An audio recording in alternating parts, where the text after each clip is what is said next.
আজকের বেরিয়ে পড়েছিলাম একটু ব্যান্ডেল যাওয়ার উদ্দেশ্যে। আসলে তেমন কিছুই না, কোনো প্ল্যান ছিল না। আগের দিন রাতে হঠাৎ করেই প্ল্যান হয়। একভাবেই এই বোরিং লাইফটা না আর ভালো লাগছিল না।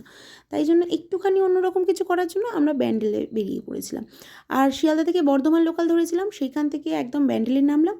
ব্যান্ডেল থেকে টোটো ধরে একদম ব্যান্ডেল চার্চ। তো রাস্তা দিয়ে যেতে যেতে দেখছিলাম বেশ ভালোই লাগছিল। তো সামনে গিয়ে দেখি ব্যান্ডেল চার্চে বেশ মেলা বসে গেছে। আর সামনেটাও কি সুন্দর করেই সাজানো হয়েছে। তারপরে আমরা সাইড দিয়ে চলে গেলাম ভিতরে।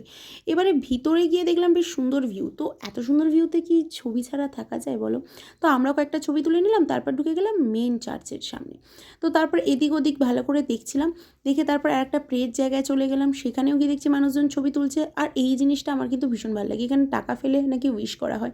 তো তারপরে ওপরে চলে গেলাম। ওপরে গিয়ে আরেকটা প্রের জায়গা ছিল, সেখানেও চলে গেলাম। আর আরেকটা যে মেন প্রের জায়গা ছিল সেখানে ফটো তোলা যায় না, তাই জন্য সেটা তুলিনি। এর নেক্সট পার্টে কী হয়েছে সেটা অবশ্যই বলবো, তার জন্য সাবস্ক্রাইব।